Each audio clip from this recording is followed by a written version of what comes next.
Assalamualaikum warahmatullahi wabarakatuh. Halo warga belajar PKBM Muara Timur, semoga sehat selalu. Tapi oi.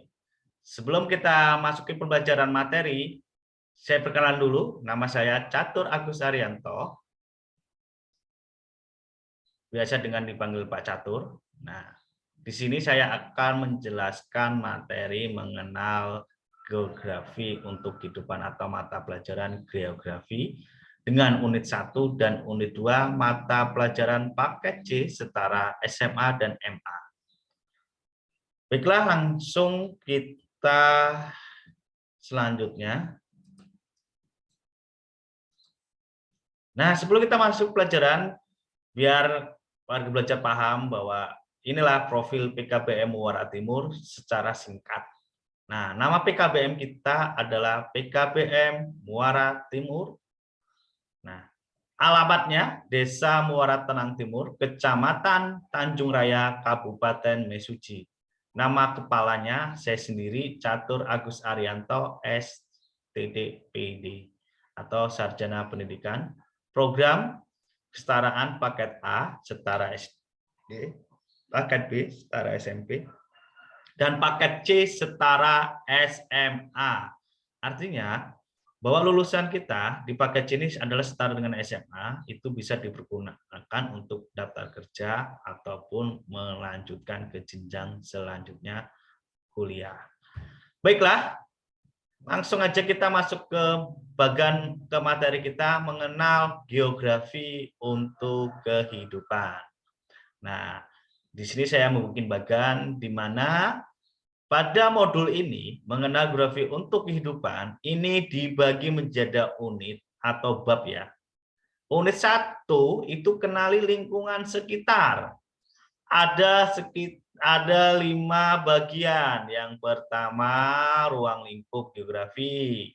Yang kedua objek studi geografi. Yang ketiga prinsip geografi. Yang keempat konsep geografi. Yang kelima pendekatan geografi.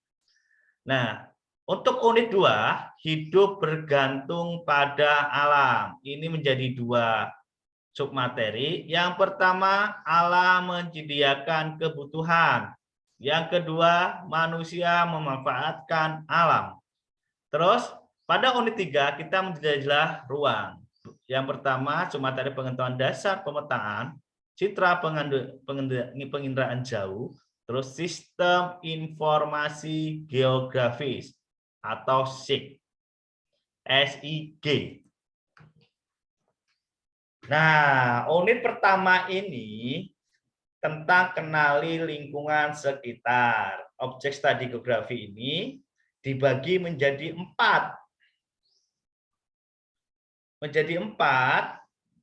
mana yang pertama atmosfer, yang kedua geosfer, yang ketiga hidrosfer, yang keempat biosfer. Atmosfer ini adalah yang meliputi udara yang menyelimuti bumi seperti cuaca, iklim, nah, terus angin, awan, hujan, petir, badai serta pemanfaatan untuk kehidupan. Kayak seperti sinar matahari masuk, cahayanya masuk ke bumi, kita manfaatkan menjadi pengering pakaian. Itulah atmosfer yang ada di bumi kita, meliputi yang cuaca yang ada cuaca panas, dingin. Itu ya, iklim, ada iklim ini tropis, iklim subtropis. Kayak di Indonesia kita mengenal iklim tropis, artinya dengan 2 musim panas dan musim dingin, musim hujan. Nah, musim panas dan musim hujan. Artinya di sini atmosfer itu adalah suatu zat-zat yang ada di sekitar langit kita. Yang kita huni langit itu adalah lapisan atmosfer namanya. Lanjut, lapisan geofir. Lapisan geofir ini merupakan kerak atau kulit bumi yang biasa disebut dengan lapisan litosfer tebalnya kurang lebih 1.200 km. Luar biasa ya ketebalannya. Ini lapisan tengah atau lapisan antara yang disebut lapisan atmosfer atau mantel tebalnya kurang lebih 1.700 km. Dan lapisan inti bumi terdiri dari inti luar dan inti dalam yang disebut barifer ketebalan jari-jari kurang lebih 3.470 km. Wah, luar biasa ya. Lapisan geosfer ini adalah lapisan tanah kita yang kita huni ini. Di bawahnya ini kan ada tanah. Nah, ternyata kedalaman tanah kita itu luar biasa, berlapis-lapis. Jadi disusun 3 lapis nih. Wah. Dan diameternya sangat besar. Lanjut, lapisan hidrosfer. Hidrosfer ini merupakan lapisan air yang ada di permukaan bumi. Jadi lapisan hidrosfer ini adalah lapisan air seperti air laut, sungai, air danau, dan air yang masih dalam bentuk es dan salju. Nah, artinya es yang ada di kutub adalah salah satu lapisan dari hidrosfer. Nah, jadi lapisan hidrosfer adalah lapisan air yang ada di permukaan bumi kita ini, di dalam bumi kita ini. Artinya di dalam maupun di luar. Nah, dan itu luasnya menutup permukaan bumi seluas 72% dari luas daratan. Arti luas daratan dibanding dengan luas permukaan perairan itu luas perairan dibandingkan lautan.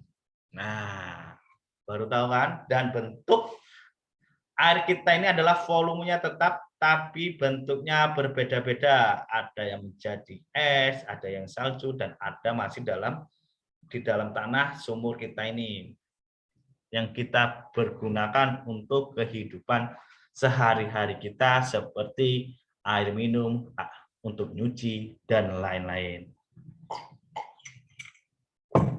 Oke, lanjut ke lapisan biosfer.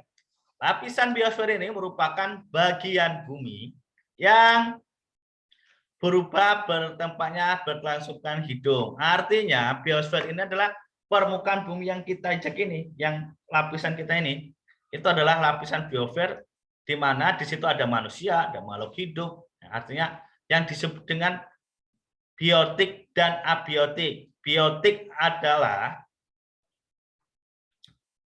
makhluk hidup dan abiotik adalah benda yang tidak hidup.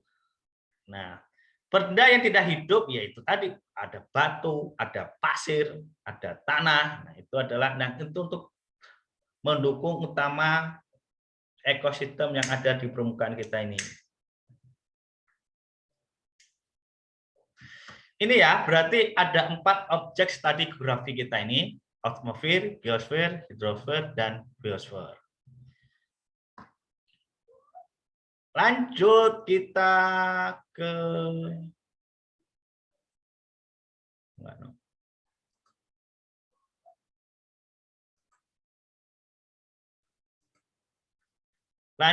unit 2.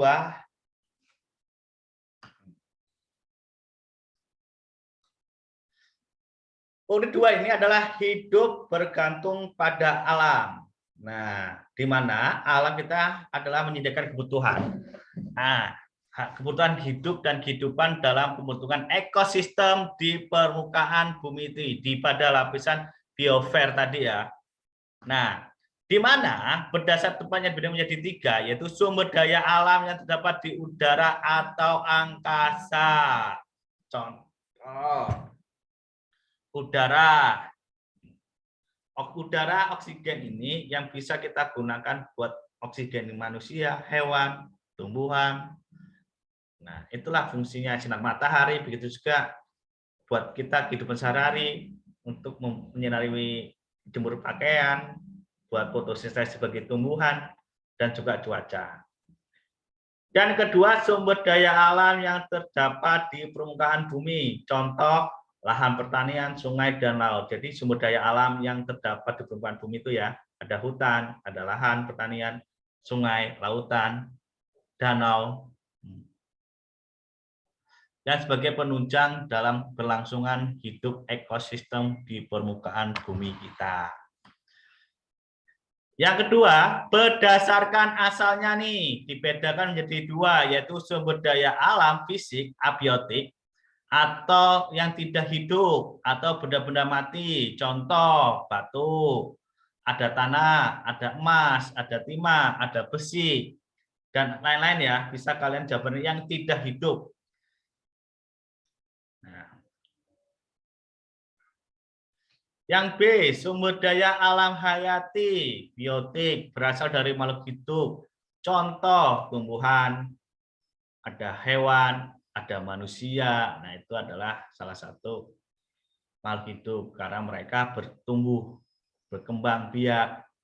Nah, itu ciri-ciri makhluk hidup. Kalau batu, pasir itu tidak tumbuh dan tidak berkembang biak. Itulah antara membedakan antara abiotik dan biotik. Semoga warga belajar PKBM bisa memahami dan bisa jelas. Yang ketiga, berdasarkan jumlah dan bentuknya nih, dibedakan menjadi tiga, yaitu sumber daya alam yang selalu tersedia atau sustainable resource. Sumber daya ini tidak akan habis meski dipakai secara terus-menerus karena jumlahnya yang berlimpah. Pada air, udara, sinar matahari itu tidak akan pernah habis. Mungkin hanya terkotori, kayak air sungai. Kalau tercemar dengan limbah pabrik, limbah rumah tangga, itu kita akan susah manfaatkannya, tidak bisa pakai secara langsung. Begitu juga udara kalau tercemar dengan udara kotor, terus debu, tambang, pembakaran fosil pada pabrik, itu pada kendaraan, itu akan menyemari udara kita. Karena nggak bisa dipakai untuk bernapas buat makhluk hidup. Terus yang B, sumber daya alam yang terbarukan. Sumber daya alam ini dapat diperoleh kembali dan dibanyak jumlahnya. Contoh tanaman, pertanian, hewan, dan hutan. Itu bisa kita tanamin lagi ya. Itu namanya sumber daya alam yang terbarukan. Yang C, sumber daya alam tidak terbarukan. Sumber daya alam ini tidak dapat diperoleh kembali karena proses terbentuknya sangat lama. Contohnya minyak bumi, itu dari fosil hewan zaman purbakala, terus gas alam, begitu juga batu bara dari tanaman purbakala. Jadi prosesnya itu adalah jutaan tahun, makanya dia bisa bentuk bumi, minyak bumi, dan gas alam, dan batu bara. Oleh karena itu, dia tidak terbarukan, tidak bisa digantikan. Terus, berdasarkan sifatnya, dibedakan menjadi dua, yaitu biotik dan abiotik nih. Berdasarkan nilai ekonomisnya beda menjadi dua, yaitu sumber daya alam ekonomi dan sumber daya non ekonomi. Nah, lanjut. Manusia memanfaatkan alam secara langsung nih. Contoh udara buat bernapas, sinar matahari jemur pakaian, dan angin buat berlayar ya. Air hujan begitu juga itu buat menjuburkan tanaman. Itu pemanfaatan secara langsung. Air sumur buat mandi, buat cuci piring, terus buat sikat gigi, buat cuci muka yang jarang mandi. Nah, selanjutnya pemanfaatan secara tidak langsung nih, ada air terjun dimanfaatkan untuk memutar kincir agar menghasilkan listrik nih. Mengolah lahan pertanian untuk bercocok tanam, menanam tanaman penghijauan untuk menghasilkan oksigen. Nah, terus pemanfaatan diolah untuk meningkatkan nilai ekonomis. Contoh bambu, kayu, itu kan secara langsung dapat digunakan sebagai bahan bangunan, kayu, gitu. Terus nipah kalau di mesuji ya bisa buat genteng, atap gubuk. Tetap jika diolah menjadi peralatan rumah tangga, harga jual menjadi lebih baik. Dan juga halnya dengan pengolahan batu kapur menjadi semen, tanah menjadi bata, nah genteng. Nah, gitu ya buat warga belajar PKBM. Nah, demikianlah penjelasan dari saya. Semoga bermanfaat buat kalian semua dan dimengerti pada bagian bab 1 ini, unit 1 dan unit 2. Semangat belajar. Saya akhiri, bila ada kata yang salah kata, saya mohon maaf. Assalamualaikum warahmatullahi wabarakatuh.